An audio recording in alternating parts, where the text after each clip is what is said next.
Hacer disidencia, bajo el subtítulo Una política de nosotros mismos, es un libro del filósofo francés Éric Sadan, publicado en su idioma original en 2023 y en español ese mismo año, y constituye conceptualmente una continuidad de su libro El individuo tirano.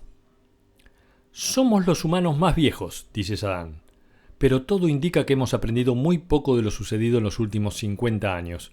La nuestra es una vejez agotada, desilusionada, sin vitalidad ni esperanza. Estamos frente a un tsunami que impone su visión del mundo, movilizada por importantes intereses mediante sofisticados procedimientos de creación de opinión. Un paisaje devastado producto del giro ultraliberal de la década de 1980, una respuesta inversa a medio siglo previo de comunismo autoritario. Estamos destrozados, nuestros espíritus vencidos por tantos desvaríos y desmesuras. Estamos pagando nuestra indolencia por no haber enfrentado esas políticas con mayor decisión. No hemos sido capaces de defender a tiempo, en conciencia, lo que tanto costó construir a nuestros abuelos y bisabuelos. Casi a nuestro pesar y bastante perdidos, confiamos en viejas recetas cuyas insuficiencias nos cuesta comprender, que exigen un replanteo completo. Pero sería ilusorio un regreso del estado de bienestar como la solución a todo. Es un tiempo de restauración y actualización, sumado a preocupaciones ecológicas y un especial interés por hacer florecer convenciones ciudadanas que revitalicen el accionar democrático y un espíritu solidario. Una enorme cantidad de nuevos poderes han surgido, entre ellos un nuevo tipo de industria de carácter global con intenciones de adentrarse en todos los espacios de nuestra vida mediante algoritmos. Vivimos en un paisaje sin ninguna relación con el existente en la segunda parte del siglo XX. Por eso es improbable una restauración de viejas formas exitosas, porque las condiciones de trabajo se han modificado profundamente y nuestras vidas están completamente comercializadas, a partir de nuestras prótesis tecnológicas hiperconectadas. Surgen ideas de refortalecer los estados frente a la lógica global, pero para eso debería modificarse el mundo empresarial actual. Sadan plantea que la alternativa es que debemos ser más activos, salir del estado de testigos pasivos y amorfos. El mayor reto de nuestra época es involucrarse en los asuntos que nos afectan. Entonces, la pregunta es ¿cómo? Porque lo que parece faltar es un método. Para Éric Sadan, el método es hacer disidencia, lo cual supone romper con hábitos y representaciones que debilitan nuestras voluntades. Exige abandonar una concepción demasiado amplia de lo político, que considera la democracia una mera relación entre gobernantes y gobernados, y cuyas diferencias se expresan en estallidos o manifestaciones para terminar retornando en poco tiempo al mismo lugar inicial. Debemos redefinir el posicionamiento de cada uno y la voluntad de trabajar juntos, postular una serie de prácticas destinadas a mostrarse críticos con ciertos discursos. No soportar pasivamente situaciones injustas y trabajar para materializar aspiraciones que casi siempre permanecen inactivas. Sadan propone trabajar en 5 iniciativas: expresar la desaprobación total del modelo, revisar nuestras microdecisiones, abandonar los discursos preformateados, trabajar en la interposición y no tanto en el reclamo, e institucionalizar la alternativa. Primero, expresar la desaprobación total por el modelo y por la relación que mantenemos con él. Consideramos a la delegación de poder en nuestros representantes como la cumbre del proceso democrático, y en realidad es solo una faceta. Hemos confundido votar con ser libres, cuando en verdad nuestra razón política debe expresarse cada día. Depositamos la voluntad general en algunos elegidos para que lleven adelante la causa común, pero hoy se ha convertido en su contrario. Existe una profesionalización del ejercicio del poder y el acaparamiento de sus aparatos que nos coloca a los ciudadanos en posición pasiva. Busquemos terminar con explosiones de alegría después de un acto electoral seguido de una inmediata decepción. Es hora de dejar de ilusionarnos, de ser más maduros y aprender de nuestras experiencias. Segundo, revisar nuestras microdecisiones. A partir del giro neoliberal se pusieron en marcha formas de gubernamentalidad para optimizar el rendimiento de las personas mediante técnicas de gestión que provocan despersonalización, movilización continua y el consecuente agotamiento físico y psíquico. Estos cambios se profundizaron en la década de 2010 con la indiferencia y hasta la aprobación de los representantes políticos, pero también como consecuencia de nuestras microdecisiones que avalaron prácticas como el comercio electrónico y la uberización de servicios que no hacen más que consolidar esas relaciones de poder. Tercero, dejar de lado los discursos formateados que nos dicen lo que hay que decir. Un nuevo lenguaje diseñado desde el 2000 a partir de términos acuñados en usinas de pensamiento, agencias de marketing y consultorías de comunicación. Una neolengua que responde específicamente a motivaciones económicas y adopta una forma de verdad incontestable. Se trata de una batalla por el significado, ganada por el poder dominante. Por eso es necesario construir una sociedad crítica que ponga en tela de juicio ese contenido unívoco. Y procurar que las palabras no sean confiscadas y desarrollar un intercambio plural, que no se puede dar en el ámbito de las redes, donde solo se genera un espectáculo catártico de expresiones individuales. Cuarto, ejercitar la interposición y no tanto el reclamo. Nos falta una cultura de oposición categórica basada en principios intangibles, fundamentalmente la integridad y la dignidad. Manifestarnos en masa, permaneciendo unidos, exigiendo que esos principios sean respetados. Del mismo modo que reaccionamos y reclamamos si se ven afectados nuestros salarios, debemos ahora reaccionar ante el ataque a estos principios. 5. Hay que trabajar en una institucionalización de la alternativa contra la univocidad neoliberal. La política no es tanto una cuestión de buen gobierno de la cosa pública como una cuestión de colectivos, que en función de convicciones compartidas convierten las formas de gobernanza en común en el problema político por excelencia, porque los gestos eminentemente individuales solo terminan reforzando la impronta individualista de la sociedad actual, ya que solo impactan en la periferia de la mayor parte de los problemas. Saddam plantea una diferencia fundamental entre emancipación y reapropiación. La emancipación postula un horizonte incierto y siempre a futuro. En cambio, la reapropiación pide liberarse ya de las cadenas. El acto de disidencia que Saddam propone insta a liberarse de la expectativa y centrarse en el tiempo presente. Una decisión así exige fuerza y resistencia, aun cuando tenemos el cuerpo exhausto y la mente agotada. ¿Acaso no nos damos cuenta de que gran parte de nuestra debilidad tiene que ver no solo con las condiciones de vida, sino también por nuestra propia acción con las nuevas tecnologías que acaparan toda nuestra energía para la satisfacción individual? Todos estos dispositivos nos llevan a replegarnos sobre nosotros mismos y a vivir de forma disminuida. Boecio afirmaba: es tiempo de remedios y no de lamentaciones. Y hoy seguimos cayendo en esa misma actitud de lamentarnos a través de la denuncia. Ejercemos una denuncia crítica contra el capitalismo, lo que es muy necesario, pero que por su continuidad comienza a verse agotada. Se podría decir que hemos ganado la batalla de la toma de conciencia, pero es tiempo de pasar a otra fase. ¿Cómo debiera ser una filosofía política que responda a nuestro tiempo? ¿Qué hacemos? Tolstoy tiene una respuesta. No es el poder, ni el pensamiento, ni la actividad de uno con otro lo que produce el movimiento de los pueblos. Es la actividad de todos los que toman parte del acontecimiento.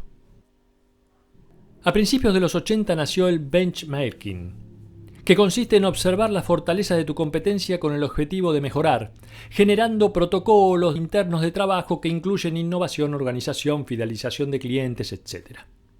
Estas prácticas fueron migrando de la actividad privada hacia los servicios públicos, aplicándose a hospitales, policía, justicia o educación, convirtiéndose en la regla de oro para la gestión de colectivos humanos, con tres consecuencias centrales: un factor externo como referencia normativa, personas y equipos reducidos a meros ejecutores de tarea, y finalmente se establece un seguimiento en base a un calendario de objetivos.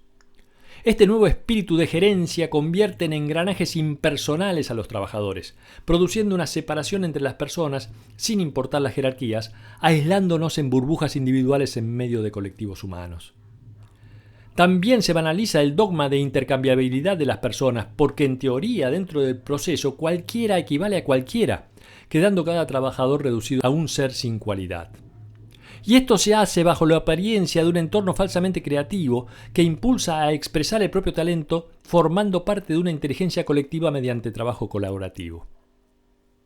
Todo un léxico creado para representar exactamente lo contrario. Surge una nueva temporalidad en nuestras vidas. Al pasado, presente, futuro se añade una cuarta dimensión: el tiempo real. A medida que crecía la importancia de la economía de datos y plataformas, se dio nacimiento a un neologismo: uberización, que describe formas de gestión sometidas al tiempo real, mediante instrucciones transmitidas en el mismo momento y operaciones sometidas a continua evaluación. Estos procesos se realizan mediante una pantalla que asume una nueva dimensión: la de dirigir conductas. El tiempo real estructura un sistema de poder que impone actos a personas obligadas a adaptarse sin demora, adquiriendo el estatus de un poder político inédito. La pantalla se usa como interfaz entre los que emiten órdenes y los que las reciben, con la consecuente impersonalización que esto conlleva.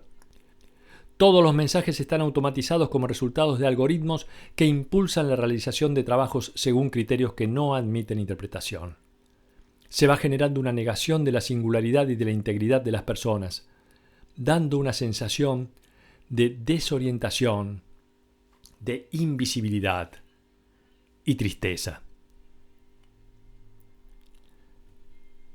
Este orden tecnoliberal ha conseguido aprisionarnos y se nos hace difícil salir. Cualquier crítica al capitalismo o cualquier preocupación ecológica resulta vana si no afrontamos este problema: la cuestión de nuestros modos de vida y organización en común que facilitan este estado de cosas. En la pandemia, de la noche a la mañana quedamos recluidos en nuestras casas y se nos obligó a realizar muchas de nuestras tareas de manera remota. El trabajo, la escuela, la universidad, los intercambios, la vida social se trasladó a los píxeles.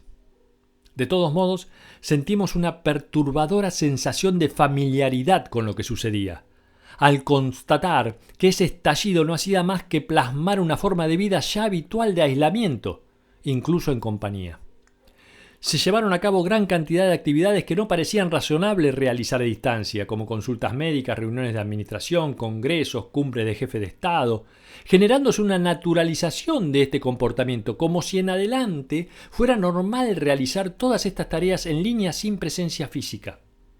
Cruzamos de pronto el umbral.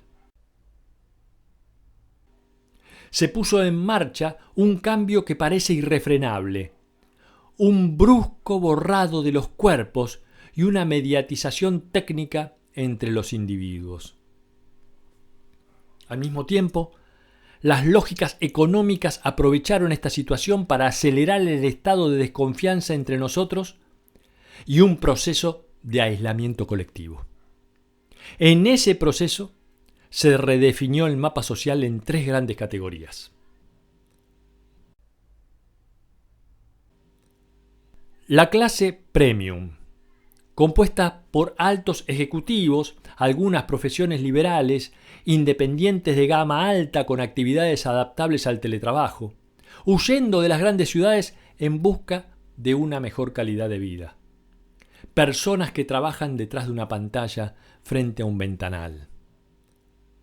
Luego, la clase eco, sometidos a un doble régimen, que alterna con regularidad el trabajo realizado en la sede y en el domicilio. De este modo se produce una penetración de los asuntos profesionales en los espacios privados, susceptibles de generar un nuevo tipo de burnout: la salud laboral trasladada al interior de las viviendas. Esta situación incentiva el traslado del trabajo asalariado hacia el trabajo por cuenta propia, externalizando actividades. Esto produce un aumento repentino de la precariedad y una competencia distorsionada a nivel global, perfilándose una nueva secuencia de mundialización, esta vez de los servicios. Y finalmente, lo que llama a Sutherland la legión enmascarada, que debe concurrir personalmente al lugar de trabajo. Batallones compuestos fundamentalmente por trabajadores temporales de baja remuneración y poco reconocimiento, que descubrimos súbitamente que son los que aseguran el buen funcionamiento de gran parte de nuestra vida diaria. Se construye de esta manera una sociedad de 3 niveles superpuestos. En el nivel inferior se encuentra el sector que permite hacer viable la vida de los otros 2. Una organización de castas rigurosamente delimitadas, de clases impermeables entre sí y, sin embargo, interdependientes. Una estructura social semejante a un orden feudal. Y de pronto apareció eso que llamamos revolución digital. Facilitaba las comunicaciones, posibilitaba el acceso a enorme cantidad de información, proliferaban las aplicaciones y las startups que prometían fama y dinero. Pero sin embargo, de forma más discreta, empezó a gestarse otro tipo de revolución, menos tangible y espectacular, cuyos efectos se verían pasados los años. Una profunda revolución de las mentalidades. Contribuyó a ello una condición de vida cada vez más difícil para la enorme mayoría y el uso universal de Internet. Esta combinación dio paso a una rápida desconfianza hacia cualquier discurso supuestamente oficial, exacerbando rencores y resentimientos, alentando un imaginario conspirativo. Las masas no se contentaron con ser testigos y en la década de 2010, en muchos puntos del planeta abundaron los levantamientos que dieron lugar a un estado de ingobernabilidad permanente. Primaveras árabes, Occupy Wall Street, los indignados en Madrid, los chalecos amarillos de Francia, las manifestaciones de jóvenes de Santiago de Chile, oponiéndose todos a un régimen ultraliberal. Sin embargo, sabemos que a un estallido frente al abuso debe seguirle una segunda etapa, que requiere una determinación aún más inflexible para que los deseos se conviertan en actos. Pero la mayoría de esos movimientos no supieron o no pudieron conseguir dar ese segundo paso. Hoy existe una sensación de malestar. Somos testigos de una insatisfacción que adopta una forma discursiva que no produce nada. Y que termina desembocando en un conformismo ingenuo, porque se contenta solo con eso, con expresar la indignación. Como decía George Orwell, el verdadero enemigo es el espíritu reducido al estado de gramófono. Un incremento de la conciencia que no hace más que situarse frente al muro de nuestra impotencia. A principios de la década de 1980 comienza un período de ultramodernidad marcado por el exceso. Un exceso en todo, un etos marcado por la explotación sin límites de los recursos naturales, hiperracionalización de la gestión empresarial, comercialización desmesurada, desprecio por los límites jurídicos y morales y una espectacularización desmedida en la esfera mediática. Una edad del exceso en los cuerpos, en el medio ambiente y la sociedad, pero también en las mentes. En 1985 un informe descubre los agujeros de la capa de ozono y a partir de allí comienza a germinar la conciencia de nuestra supervivencia basada en el equilibrio de la biosfera. La noción de cambio climático se instaló en nuestro vocabulario y comenzó a sobrevolar un estado de emergencia que caló en las conciencias y generó un verdadero espectáculo de un mundo amenazado de extinción. El gran desafío que tenemos es saber captar los fenómenos en el momento que se producen, cuando hay margen de maniobra para afectar su curso. A esta disposición podemos llamarla clarividencia kairos, ver los hechos que están sucediendo y actuar, comprometerse sin esperar a que los efectos nefastos se afirmen. Es habitual que mientras el impacto afecta a regiones y poblaciones que nos son ajenas, no nos importe nada, pero cuando pasa a estar en juego nuestra calidad de vida, de repente nuestras conciencias se movilizan. En respuesta a los efectos sobre la naturaleza surgen diversas iniciativas que coinciden en la misma ilusión: suponer que, privilegiando una cercanía con la naturaleza, apartándonos del bullicio y la violencia de la sociedad, dispondremos de un arma letal contra el ultracapitalismo devastador. Se trata de una ilusión individualista. Ya lo dijo Jacques Ellul en 1972. Interesarse por la protección del medio ambiente sin cuestionar el progreso técnico y la pasión por la eficacia es realizar una operación no solo inútil, sino fundamentalmente nociva, ya que no se consigue nada, pero nos da la sensación de haber hecho algo.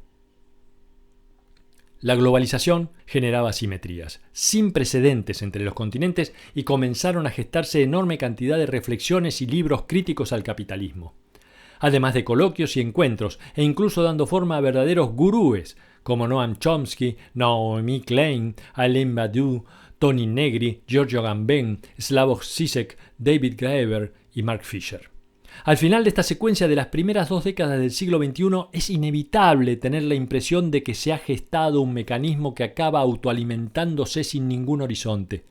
Ha florecido una industria del anticapitalismo, la denuncia de un mundo que no funciona.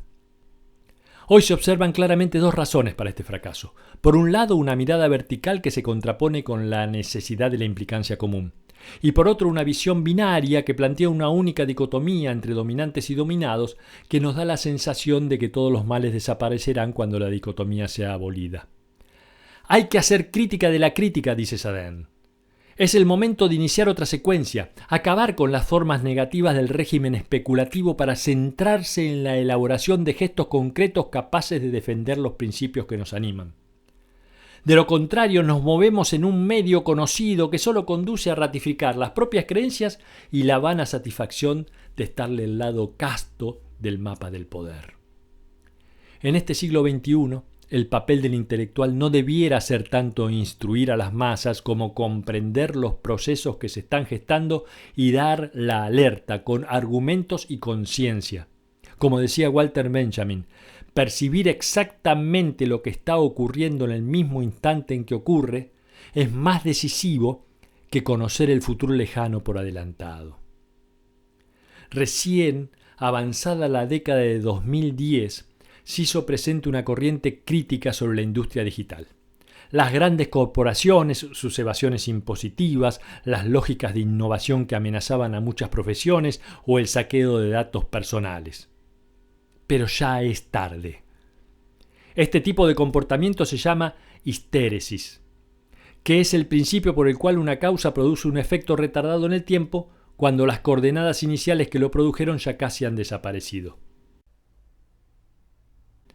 Damos testimonio ahora de un hecho decisivo cuando éste ya se ha metamorfoseado y sustituido por otro que no llegamos a percibir.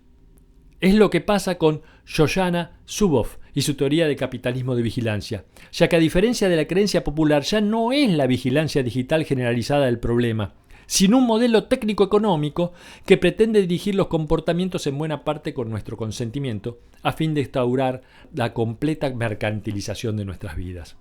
Este es el núcleo de nuestra condición actual. 20 años después vemos hasta qué grado hemos sido ingenuos y hemos sido ciegos ante abusos e indignidades, y sobre todo nos ha faltado el espíritu crítico y hemos demostrado una indolencia culpable. Debemos aprender a responder cuando sea necesario y lo más rápido posible a cada intención que se considere abusiva. Ha llegado el momento de una protesta masiva, dice Sadan, contra el capitalismo, los gobiernos y las instituciones. Existen 2 tipos distintos de crítica. El primer tipo es una crítica a posteriori de los hechos. Establece una división binaria entre los presuntos culpables y sus víctimas. Se busca establecer los responsables ubicándonos a nosotros mismos en la parte buena frente a los culpables, aunque eso no signifique la posibilidad de cambiar las cosas. El segundo tipo de crítica se dedica a cuestionar los discursos y decisiones en el momento en que se enuncian y se toman. Esto es la crítica pragmática y es la que deberíamos priorizar. Porque a diferencia de la primera, no se expresa hacia el poder, sino de forma más modesta, se ejerce allí donde tienen lugar los juegos de poder en formas más o menos subrepticias. Este tipo de crítica pragmática tiene una dimensión profundamente democrática. En cuanto las intenciones empiezan a ser injustas, degradantes o regresivas, conviene someterlas a juicio y oponerse antes de que se afirmen y sea tarde. Dejar de ser crédulos y pasivos.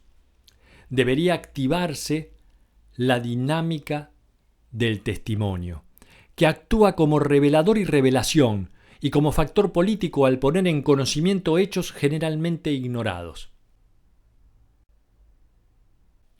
Se trata de testimonio para construir una sociedad crítica, trabajar para no ser engañados y establecer una distancia rigurosa entre lo verdadero y lo erróneo. No a partir de opiniones, sino de hechos que se correspondan con la realidad y de los que damos fe ante la sociedad. Reestructurar el acto de testimoniar lejos del hecho de compartir enlaces en una red social donde solo domina la palabra. Negarse a ser pasivos, a dejarse arrastrar por la tristeza y el rencor, para decantarse por la acción movidos por la esperanza. Se trata de una dimensión política fundamental, mucho más que cualquier acto electoral. Immanuel Kant consideró como un imperativo categórico la afirmación de obra de tal modo que te relaciones con la humanidad siempre como un fin y nunca solo como un medio. En las sociedades que se dicen liberales y democráticas era raro la negación de este imperativo. Pero la gran ruptura se produjo con el giro neoliberal. Se generalizó y se convirtió en norma reducir a todos los seres humanos más allá de su categoría a simples medios. Este fenómeno se observa claramente en la gestión empresarial, cuyo resultado ha sido la mecanización de sus prácticas obligadas a responder a objetivos predefinidos, sistemas que dictan órdenes a los seres humanos que deben ser cumplidas. Han surgido procesos que significan una afrenta al imperativo categórico kantiano y a la condición humana, lo que lleva a romper cuerpos, espíritus, autoestima y verse banalizados como parte de un modelo económico y político. Estas doctrinas nos han machacado hasta convertirnos en casi cosas e instalado lógicas de mercado que se han incorporado casi a nuestra respiración, lo cual debiera haber generado nuestra inmediata reacción y rechazo. Pero no pasó. Normalmente, solo cuando algunas situaciones chocan con nuestros intereses decidimos manifestarnos, en un ejercicio surgido del individualismo liberal, pero nunca o casi nunca por efecto de este imperativo categórico que dice que el ser humano no puede ser un medio.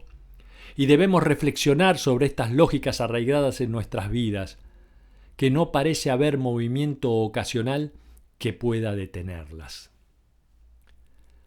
Por eso, Eric Sadin considera necesaria una nueva herramienta, la interposición. El acto de interposición consiste en que, en cuanto un principio considerado valioso sea violado, debe generar la inmediata reacción para no tolerarlo. No se trata de una forma de protesta seguida de eventuales negociaciones, sino de la afirmación inviolable de que ningún individuo puede ser tratado exclusivamente como medio, y que las preocupaciones humanas no pueden derivar siempre en utilitarismo. Se trata de defender nuestra condición humana que preexiste a cualquier opinión. La falta de esta reacción a tiempo ha resultado en innumerables consecuencias. La primera es haber dado vía libre al movimiento aparentemente irreprimible de tecnificación galopante del mundo, cuya consecuencia es una mecanización creciente y sostenida de la vida humana. Las decisiones contables elevadas a la categoría de superiores prevalecen hoy prioritariamente y determinan el funcionamiento de todos los sectores. Emmanuel Levinas sostenía que la verdadera violencia no consiste tanto en herir y aniquilar como en hacernos traicionar los principios de nuestra propia esencia. A este orden normativo, limitado y degradante, deberíamos habernos opuesto de inmediato. Allí donde lenguajes, procesos o técnicas impulsaron la creación de este orden, no deberíamos haber aceptado discursos destinados a que los trabajadores sean sometidos a la flexibilidad permanente. Cuando los operadores de los almacenes logísticos vieron cómo sus acciones comenzaban a estar gobernadas por procesos informáticos que imponían ritmos insostenibles y dañaban sus cuerpos y sus mentes, debieron haber manifestado que estaban dispuestos a hacer su trabajo, pero no acoplados a máquinas que dictan sus maniobras para optimizar la mayor productividad. Deberíamos apropiarnos de la cultura pasoliniana del no, recuperar una cultura del rechazo, alzándose contra la instrumentalización a ultranza de las personas y de la vida. Debemos rescatar que antes que toda relación laboral existe un imperativo superior: no negar nunca a una persona su singularidad y su necesidad visceral de reconocimiento. Hegel consideraba un crimen la negación del reconocimiento interhumano, cosa que en los últimos 50 años se ha extendido en casi todas las actividades. Hay una conciencia compartida del agotamiento de un modelo y la necesidad urgente de implementar formas de vida más armoniosas. Existe la sensación de fin de ciclo. Este es el punto central. En realidad nos sentimos sumamente desamparados, puesto que no forma parte del orden imperativo poder elaborar modalidades alternativas. El estado, más o menos acentuado de servidumbre remunerada y su opuesto, el desempleo, es uno de los fenómenos decisivos de la modernidad hasta nuestros días y la principal causa de nuestros sufrimientos. Por eso este mecanismo requiere una revisión radical. Este modelo devastador para los cuerpos, las mentes y el medio ambiente se construyó sobre el doble resorte del trabajo asalariado y el consumo, al que casi todos contribuimos. Lo que ha ocurrido a lo largo de la modernidad es que el Estado ha tomado posición por las lógicas utilitaristas y por las teorías que favorecen el auge del capital, y nos hemos resignado a que el Estado se preste a la lamentable tendencia de situarse al margen de la sociedad. Precisamente por esto debemos realizar un acto que hasta ahora desafiaba nuestros esquemas conceptuales: institucionalizar lo alternativo. Esto alternativo, considera Saddam, es en primer lugar fomentar la creación de una multitud de colectivos, la implementación concreta de iniciativas que deseen apartarse de los esquemas normativos y materializar nuestras aspiraciones más profundas, y mucho más si esas aspiraciones forman parte de proyectos comunes. Los colectivos debieran perseguir objetivos obligados de equidad, respeto al medio ambiente, rechazo a la búsqueda sistemática de mayor beneficio y fomento a la expresión de habilidades. En medio del tiempo del maquinismo total y la inteligencia artificial dedicados a sustituir a largo plazo la actividad humana. Se trata de un proyecto opuesto. En las últimas décadas, las personas han debido sufrir ser un simple engranaje de mecanismos impersonales, de no poder desplegar toda nuestra habilidad como sería deseable y de no fabricar solo o en compañía sus propios productos. El artesanado precisamente se caracteriza porque rara vez se ejerce en soledad e invita a crear hermandades, a trabajar juntos por objetivos compartidos. El término artesanado debe ser redefinido y entendido como un sinfín de actividades realizadas por lo general en común y que abarcan un amplio espectro: agricultura, gastronomía, diseño, moda, arquitectura. Las une el que se desarrollan en un ambiente de camaradería y fomento a la creatividad. Si abogamos por una sociedad que apueste a este tipo de iniciativas, entonces la dimensión utilitarista, las sensaciones de desigualdad y aislamiento serían desplazadas poco a poco. Y el pleno desarrollo de las personas, la igualdad en las relaciones y el respeto del medio ambiente serían las reglas fundamentales de nuestra vida común. Esta institucionalización de la alternativa deberá realizarse en el seno de las propias instituciones en que se basa buena parte de nuestra vida cotidiana, y que desde hace medio siglo están dominadas por exigencias contables, hasta el punto de haber olvidado su razón original. Institucionalizar la alternativa en la educación, en los sectores del cuidado como la medicina, la ayuda a personas dependientes o la psiquiatría, así como en el ámbito de la justicia local, en la tendencia a actuar como mediación más que como imposición de penas. La característica de lo colectivo tiene que ver con ese sentimiento de pertenencia a una misma comunidad de almas.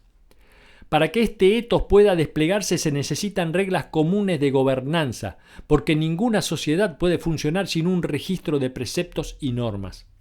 Un conjunto a la vez común y plural, porque el colectivo, a diferencia de la práctica en que se asigna a cada persona una tarea determinada, es la acción libremente deseada llevada a cabo por libre acuerdo. Favorecer un diálogo respetando la fórmula de John Dewey: la libertad es la firme liberación y cumplimiento de las potencialidades personales, que solo tiene lugar en asociación enriquecedora y múltiple con los demás. Si gran parte de los males que hemos padecido es no haber respetado estos axiomas, también se debe a un dato de nuestra realidad: la gran escala. La modernidad se ha caracterizado por buscar la expansión y el crecimiento, hasta llegar con la globalización a la desmesura de la norma, y toda desmesura genera desequilibrios. Nuestro paisaje actual, dominado por el utilitarismo generalizado, da lugar al comercio excesivo, especialización del trabajo, ingeniería social, extractivismo sin límites. Donde quiera que algo va mal, es que hay algo demasiado grande. Si una sociedad crece más allá de su tamaño óptimo, sus problemas acabarán superando la capacidad de las facultades humanas para tratarlos y solucionarlos. Hay algunos umbrales que no pueden cruzarse. Ernst Schumacher planteó en su libro de 1973, Lo pequeño es hermoso, que lo que caracteriza a los colectivos es su tamaño reducido, y ese menor tamaño previene contra ciertas derivas. La proliferación de colectivos basados en trabajos artesanales conducirá inevitablemente a un desmantelamiento de todo este mecanismo que terminó creando una sociedad despersonalizada y atomizada. Después de 2 siglos de sometimiento de cuerpos y mentes y de la reciente instauración del tecnoliberalismo, ha llegado el momento de aventurarnos sin temor y con alegría por esos caminos virtuosos y revitalizadores. Mediante una mentalidad con sentido del límite, preocupación por la equidad y respeto por la biosfera. Para, como dijo Simone Weil, sentir que pertenecemos a un medio y a una colectividad.